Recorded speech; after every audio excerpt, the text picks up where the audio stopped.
Good afternoon, gentlemen. Welcome back to the channel. Just having a quick wander out with lady, and just while it's a bit cooler, Sunday afternoon, North Yorkshire. Fields are full. And the last vlog that I put on was a couple of weeks ago. I've just been so busy sorting out bits and bats. New hoodie, Unspoken hoodie, and if you go onto the shorts, you actually see the back of it. Just can't actually show you the back right now, but if you go onto the short, there is actually the design of the hoodie that's on there as well. Hopefully we can get that out there for people to buy.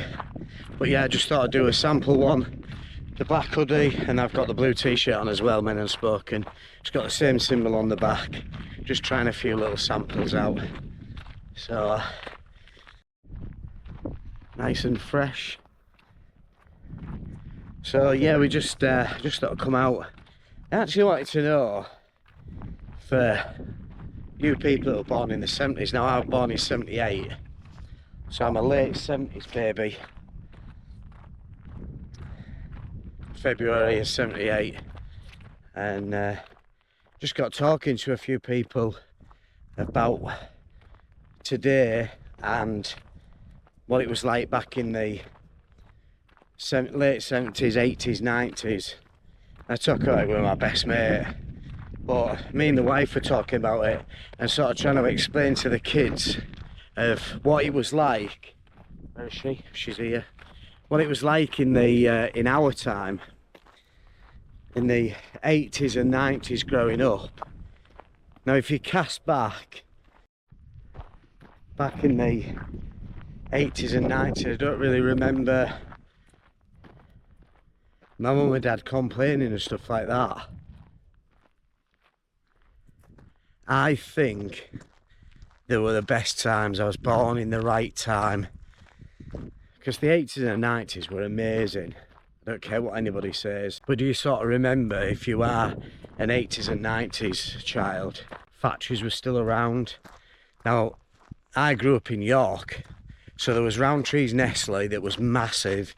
It had Kit Kat plants, had Kit Kat 5, Kit Kat 4, Kit Kat 3, had the Polo plant, it had the Drifter, the Matchmakers, Aero. And when I worked there in the fire department and security department, it was just huge. Now if you watch this channel and you're from York, you'll know what I'm saying. If you visited York recently, it's just flats. It's just been built in. The Haxby roadside has just been built into luxury flats. And don't get me wrong, they look absolutely amazing. I wouldn't want the price of one, like, but there was Craven's, which I think is run by a different company now, but I think that's still running. There was Terry's is all flats and houses now. I can't think of any others. Sort of factorised. The railway, come 2-3 o'clock in the afternoon, used to just tip out. Everybody on push bikes just came out. Railway's not like it used to be back in the day. Just everything's sort of changed, and I fully admit that I struggle with regards to how it was in the 80s and how it was in the 90s. I really struggle, because it was good times. When you look now, a lot of the factories have run down, a lot of people have been laid off, a lot of people don't do the same jobs anymore. I remember a lot of people got finished from the railway and got finished from Nestle. They all went taxi driving. So the majority of taxi firms ended up having 200 and 300 taxis on the road at any one time. Streamline used to have 150 plus. 659 taxis used to have 100 plus. And when I went into taxiing from private hire to Hackney, the private hire was so hard. If there was, on a Saturday night, 200 lads out, that phone had to ring 400 times to get your second job. So it was just hard work, really hard work.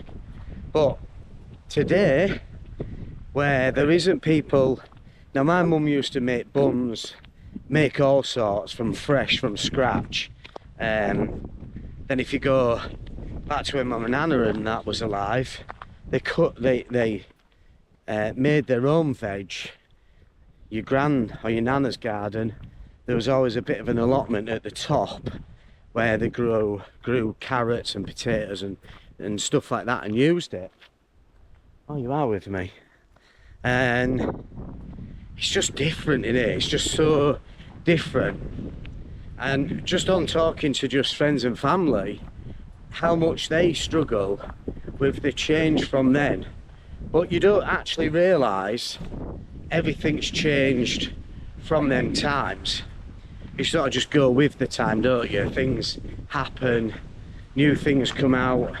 You remember being a kid and the toys were absolutely amazing toys. Everything was, when you look back at the toys now, you think, oh wow, I remember playing with that Exa Sketch, whatever they were. There were so many good toys, it was unreal. You look at toys now, they're nothing compared to what they were back in the day, but they have advanced from back in the day. The iPads and stuff like that, or the little notepads that we used to have back in the day. And then you try and explain to your kids about mobile phones. Well, we didn't have phones in our day. What do you mean you didn't have a phone? And the kids of today are either locked onto a gaming system, or they're on the phone or an iPad. And we're bad for buying them, because we buy them an iPad or a phone, and once you've bought them, that's it. They're locked into them. You don't see them, which can be a good thing sometimes and a bad thing, because you don't interact with each other. And we used to have family days. We used to sit down and play board games. Kids don't want to play board games. They don't want to play Monopoly. They haven't got the patience to play a board game or anything like that. So yeah, now we went to go watch the youngest one's sports day, and this has stuck in my mind for ages, for the last couple of weeks. And the teacher said, all the kids that are participating, don't worry, they'll all get an award. So if you cast your mind back to the 80s and the 90s, there was first, second and third place. There wasn't 4th, 5th, 6th, 27th, 28th, 39th. Oh, you came in at 40th, but you did really well and here's a medal. We're just setting our kids up to fail, because all the kids know that they're going to get an award whether they come first or last. And listening to all the lads, we'd be at 10, 11, something like that, 10. He said, it doesn't matter whether I win or not. I won't say the name, but he said, so-and-so, he's definitely going to come last and he gets the same award as me. So me coming first is irrelevant. Yeah, everybody cheers that you've come first, but they're cheering him for coming last more than they're cheering me for coming first, and it's right. Back in the 70s, back in the 80s, that would have never happened. That would have never happened at all. Oh, way up. We're falling over. Oh dear. Pipe's got a hole in. That could burst at any time under pressure, as we well know from being on the tanks. Where's she at? Oh, she's here. So yeah, just going back to it. Kids are, they're set to fail from the start. Don't matter whether they come first or 40th, it doesn't matter. They're always going to get an award, and they're just set up for failure for the future.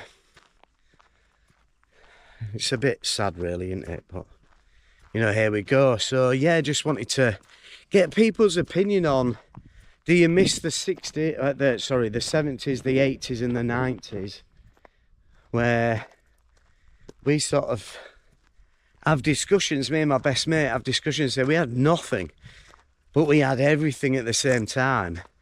I don't know if your kids are the same. They're in the bedrooms. When we were kids, we were playing football, we were playing marbles. When you explain to your kids how to play marbles, they just look at you like they've got 3 heads. Things have just changed so much over the years. And I don't know if you're the same, but I think about it more now that I'm in my 40s, late 40s, 48. I think about it more now than I've ever thought about it, before. You sort of don't really worry about getting old until you sort of hit your 40s, or at least your mid-40s. That's when I started worrying about it and thinking, oh my God, I'm getting old. And reminisce about the past and how good it was and how good we had it. Are the kids of today in 20, 30 years time going to go, oh, it was good in 2026, wasn't it? Because we had this and we had that. And I sort of think how advanced technologies come from the 80s and the 90s to now. AI and stuff like that didn't even exist back then. Wasn't even thought about then.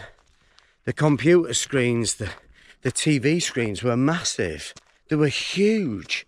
And now look, you can get a curved screen, you can get a flat screen. It's just unreal. And I sort of miss them times. And it does sort of depress me a little bit that them times have gone now. Them times have finished. We shouldn't keep looking back and worrying about it because it's gone. But has it gone for the better? Now, I've set myself a task. Now, for years I was in the fire service. Pretty much my early adult life, my 18, 19, 20, something like that, I joined the fire service. I think I mentioned it on the channel before. I joined the fire service at a youngish age, and the reason why I left was because I was retained. I kept trying to get full-time, never succeeded, but I was a retained firefighter at Aiken Fire Station, which had a whole-time pump and a retain pump. There were about 12 or 15 of us or something like that. Then they recruited from the retained for the whole time. And I think back in the day it was a naughty thing. They weren't supposed to do it. They did it, and there was a lot of technical things about it that they shouldn't have done, and they did do. I'm hoping I can edit this wind out because it is quite windy today. So I do apologise for that. Yeah, they recruited from the retained. So we went from like 15 lads down to about 8, and I was not selected. So I've set myself a challenge to go back in time to the early 2000s. I left in about 2005, looking at my paperwork, and I think I started in 96, roughly sort of them times anyway. Now I joined when we still had a Denison, old silver red thing, and I only ever tipped out in it once. And we didn't actually tip out. We got to the top of the drive and they put us what was called a stop message in, and they turned us back to station. That was my very, very, very first shout. Now there was a friend of the family's, Paul, half-caste lad, big, thick, brute of a bloke. He used to run up the road and his bleeper had gone off. I thought, yeah, that's what I want to do. Now I fell into the fire service by accident. He said, oh, they're looking for lads. So I just went down to the station. I'm interested in joining the retained. And I literally went into an office. I pulled this machine. I squeezed this other machine to get my grip. I was asked if I was scared of heights. I did a couple of sums adding together. I read this paragraph. I think they weighed me. They got my measurements and my size. And then I went on a course for so many weekends at Ripon then, when Ripon was training school, was at Ripon. And I was on a course, and before you know it, I was in the fire service. Now, I messed about to start with because I was with a mate of mine. We competed against each other and we got dragged into the office and got a bollocking off an officer, Assistant Division Officer Trevina, and he said, if you don't pick yourselves up, lads, you're out. Now, it was a statement back in the day. Oh yeah, I'm a firefighter, blah blah blah. We were just acting. Now, I came out of that office and said, right, no more, that's it, I'm gonna knuckle down. There was a point where I didn't know where half the stuff was on the fire engine, so I wasn't no good to anybody. Took it seriously and got to leading firefighter. Nearly was selected to go to the Twin Towers, but they stopped all the planes that were shipping people out, and we were just going as helpers, literally fire kit on a plane over to America. But it never happened. And are you sneezing? Oh dear. What have you got stuck up your nose? Come on.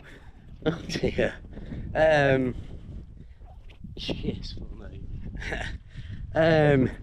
Dog has hay fever maybe. So yeah, I've set myself a task, and we have a fire station where we live, in the village that we live. It's just on the A64,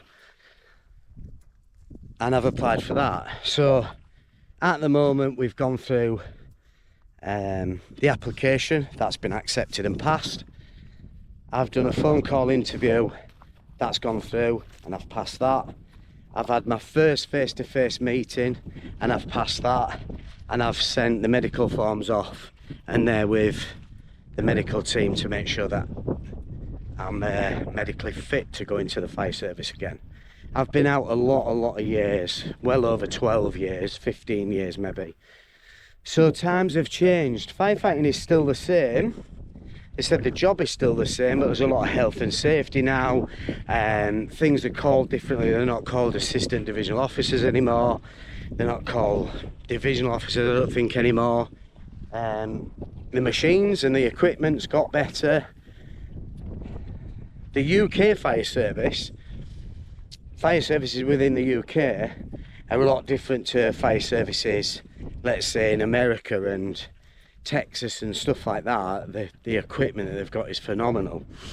We are still a little bit behind, but we have now, instead of gone from cutting gear on hydraulics, they've got powered, batteried cutting equipment, which is second to none, but it's still behind America and stuff like that. So my challenge is to rejoin the fire service, get a bit of my youth back. I'm still fit and young enough. We're back training. My missus is even back training to try and help her with her mental health, which is quite good. I think my sugars are low. That's another task I've got to get past, my diabetes. I'm hitting a lot of lows at the moment and not doing very well, and I've left my phone at home, so I can't even check my readings. So yeah, it doesn't matter what I eat, I'm still getting low. When I'm training, I'm getting down to about 3.2, which is not good. It's sort of pass out coma stage, where when I first diagnosed, I was up in the 20s sugar levels, which isn't good. So yeah, that's the challenge. But I want to get a bit of youth, go back to the 2000s and get back into the fire service. That's what I want to do. But yeah, I'm sort of struggling with the fact that it's not the 80s and the 90s anymore, and I'm watching more stuff on the 80s and the 90s and thinking, it was so good, it was so good. And then when you try and explain to your kids what we had to what they've got now, you know, they sort of think, oh my god, it was bad, wasn't it? It was not good in them days. But it was fantastic. And just leave in the comments what you thought of this, the late 70s, or if you were born in the 70s, 80s, 90s, what was it like for you? And what do you miss about it? And do you think that kids don't realise what they've got now to compare to what we had and what they've got now and what we had then? Just leave in the comments what you thought of the 70s, 80s and the 90s, and how good it was and how good you had it. Because times are just, I think times are changing way too fast to what we used to, including technology. It's just going so fast. Like today I'm filming on a GoPro 12. Now if you look at the cameras back in the 80s and the 90s, they were nothing like a GoPro. I normally film on a Sony ZV-1, sound American, on a ZV-1. I thought bring GoPro out today. Got two 12s and a 9. Now between the 9 and the 12, the 9, 10, 11 is completely different. Then you get to the 12, completely different. You get to the 13, completely different. They just keep getting better and better and better. Tripods get better, iPhones get better, everything is just getting better all the time. She's still sneezing behind me. Got something stuck up her nose. You okay? French? Have you been stung? You're licking a lot. Bless her. She's mint. A little babby.